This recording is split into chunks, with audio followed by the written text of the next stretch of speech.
Welcome to Yharnam, a city veiled in blood and ashes, where science clawed too deep and gods answer prayers with madness.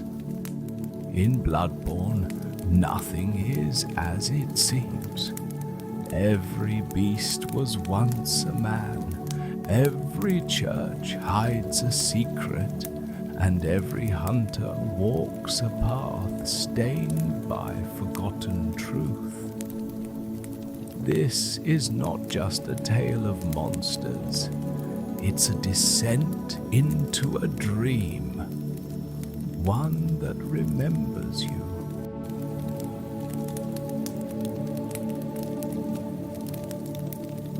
Long ago, when the watchers of the Pale Church still rang bells at dusk, there was a hollow deep in the black woods where no light stayed lit. Lanterns vanished, torches died, even the moonlight turned away. But one lantern remained.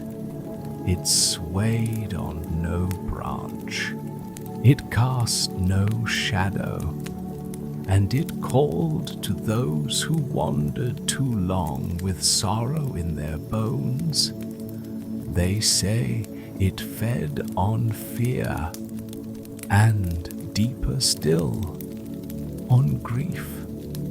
3 brothers, hunters by blood, went seeking it.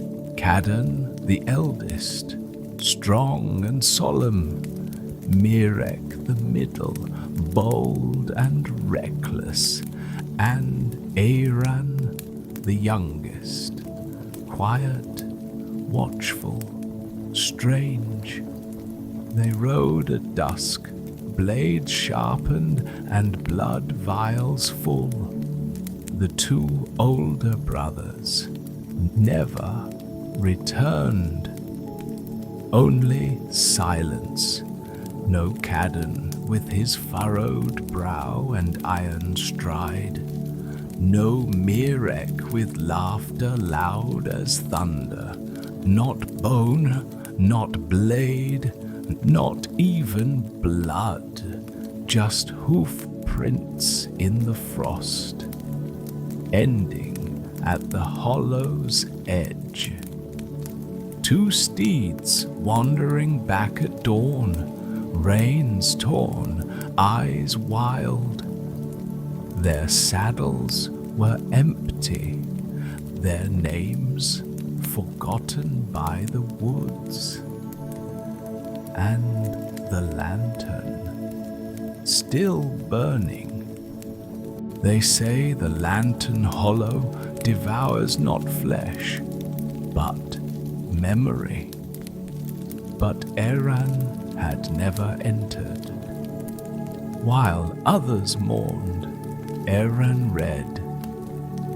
In dust-choked tomes beneath the Pale Church, he found the truth hidden in riddles. The lantern is not a beast, but a wound. It shines because it weeps. It feeds not to kill, but to erase.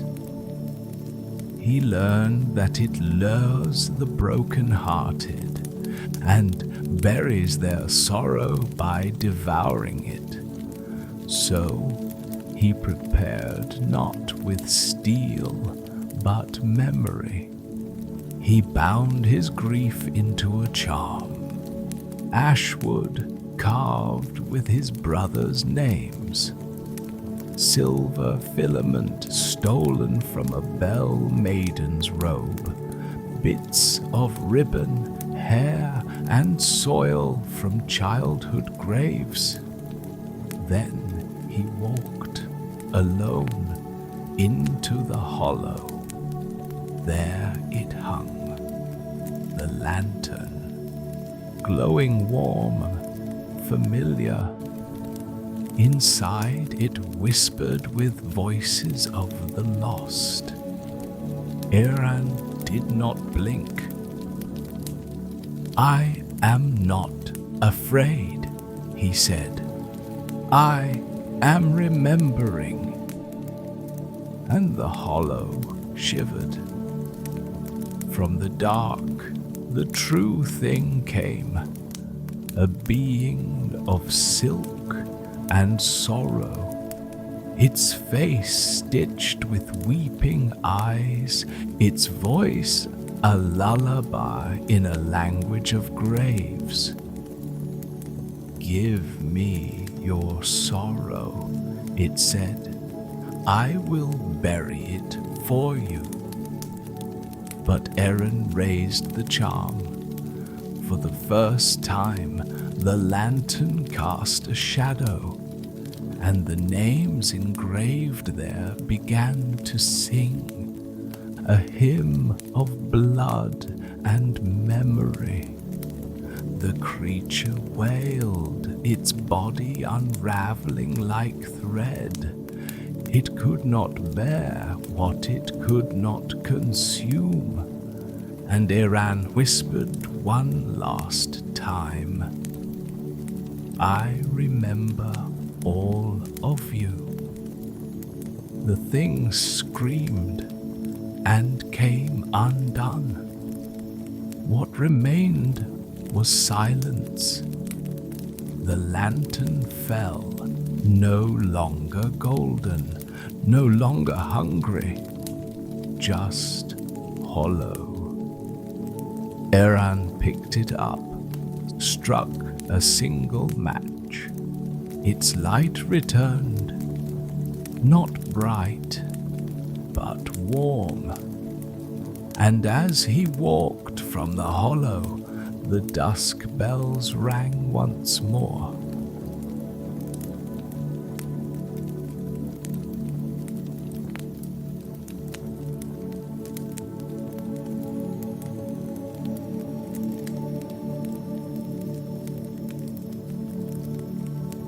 Long ago, before the frost claimed the northern peaks, there was a kingdom carved in silence. Kael'varin, the pale hold where bells had no tongues and prayers froze in the throat. High atop its cliffs stood a citadel of bone-white stone, and upon its throne sat King Arden Kael, the last of the Pale Veil bloodline. He was not cruel, not mad, not yet. He was a quiet king, a lonely one. They say he was born during a solar eclipse, and never once blinked at the light. He wed a pale priestess named Lyrae, whose voice could calm the wind itself. Together they sought to fill the quiet halls of Kael'varin with laughter and life. But fate has a taste for silence. Their first child was stillborn. So was the second. The third gasped once, and never again. 6 children came, 6 were lost, and the 7th, the last, was born beneath a blood-red moon, swaddled in shadow and sorrow. It did not cry, and neither did the queen. That night, Lyrae climbed the tower, wrapped in her mourning veil, and leapt into the howling wind. Her body was never found. Only the veil remained, entangled in the antlers of a dead stag at the base of the cliffs. They say Iarden found it and never spoke again. He locked himself in the chapel of the Star Womb, a hollow sanctum older than the castle itself. Its altar bore the eye of Eliath, a lidless stone gaze said to belong to a god that dreamed beneath the frost. The door was sealed with chains forged from stillborn cradle bars and closed with milk glass sigils, runes once used to silence the dying. There Iarden fasted. No food, no fire, no light. He drank only melted snow and whispered to the veil as though it were a sleeping child. And when he did speak, it was not in words known to men. Each night he carved glyphs into the chapel floor with a finger wrapped in iron thread, symbols that writhed when inked with blood, glyphs that pulsed when the moon rose red. The eye of Eliath began to weep, a thick black resin like sap from a dead tree. When Iarden anointed his brow with it, the visions began. He saw a cradle with no bottom, suspended in the sky with no stars. He saw a god, unborn and buried deep beneath the ice, its teeth like icicles, its thoughts like bells ringing underwater. He saw his children, not gone, but changed, hollowed, twisted into hymns only the dead could sing. They waited, he believed, in the folds of Eliath's dream, and if the door could be opened again, if the rite was done, he could bring them home. On the 40th night, something stirred beneath the stone. The chapel bled milk, the glyphs breathed. The veil in his lap grew warm, then cold, then wet, and when dawn broke, the chains burst open with a sound like cracking glass. The priests who found him did not rejoice. They wept, not from fear, but recognition. One tore out his eyes, whispering thanks. Another stitched his lips shut to keep in the song. None survived past sunrise, and Iarden, he no longer walked with weight. His shadow moved slower than his body. His breath came cold and steady, as if he shared it with something else. He spoke no words, only listened. He left the chapel changed. He no longer wore his crown. He set it in a cradle carved of horn and ash, beneath the great bell that no longer rang. He called it the Cradle of the Hollowed Name. Then, one by one, he dismissed his council. By sword, by fire, by whispers that cracked the soul. The castle gates were sealed in silver and salt. No one came, no one left. Those who lived within Caelvarin began to forget. They forgot names, then faces, then themselves. The halls filled with sleepwalkers, hollow courtiers who wept without knowing why.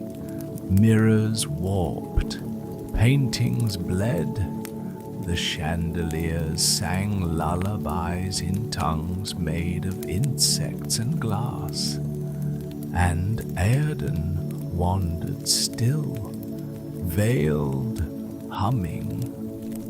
Then came the final night. The moon turned red again, and the mountains screamed. The castle vanished from every map. Roads curled in on themselves. Travelers forgot why they journeyed. The only path left was silence, but some still climb. Scholars, thieves, madmen, none return. They say the grieving king still roams the halls, tall, veiled, crownless. He wears robes stitched from the funeral cloths of his children. His face is hidden behind a mask of antler and wax. Beneath his breastbone, something rocks gently in sleep, and in his hand, a silver bell. It never rings, it only hums. Those who hear it forget their name. Those who see him remember every sorrow they ever buried, and those who speak his name dream of being unborn. So hush now, do not climb the pale cliffs, do not knock on frozen gates, and never ever wear a crown in Caelvarin, for the king is still grieving, and sorrow makes him hungry.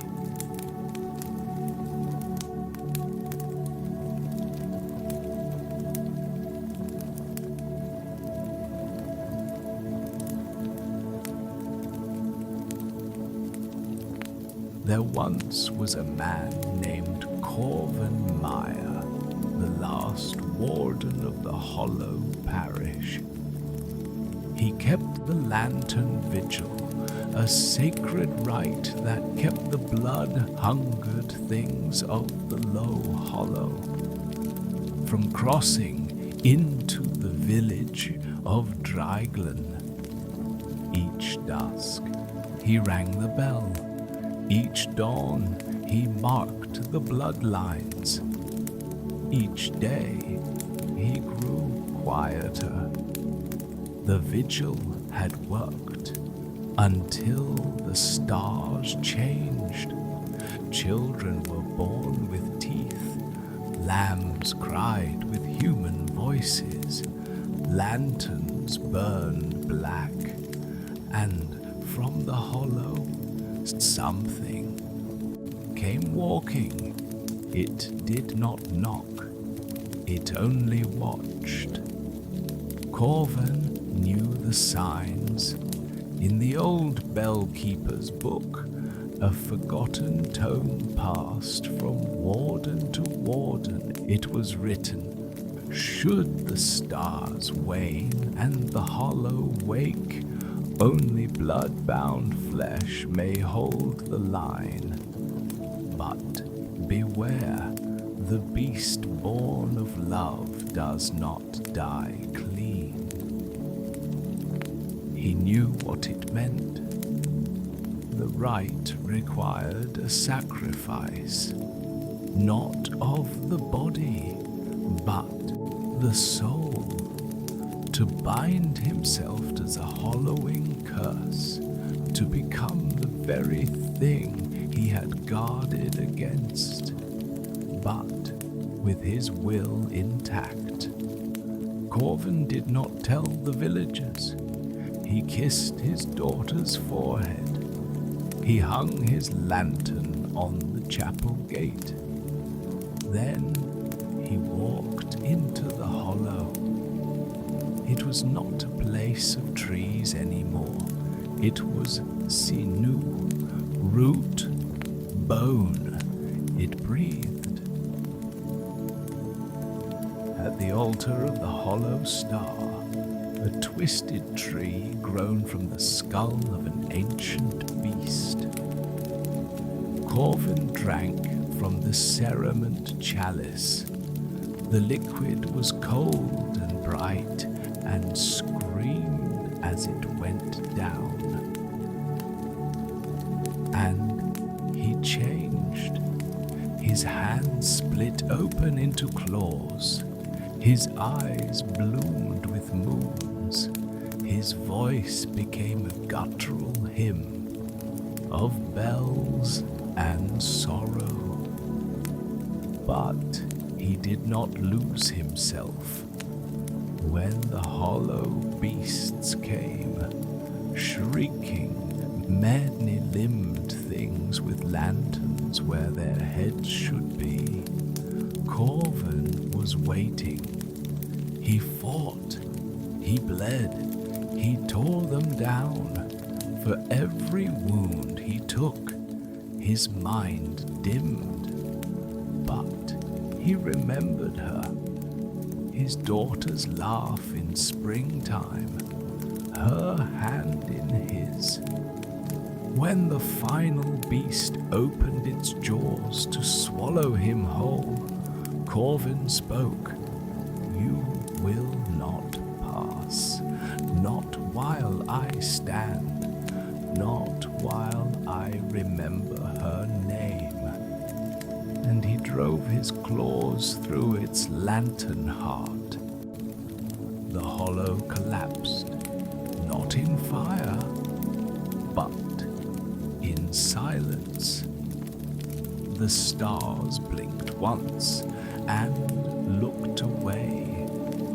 Now they say, if you pass the chapel at dusk, you'll see a great beast sitting before the gate, still as a statue, haloed by the dim lantern glow.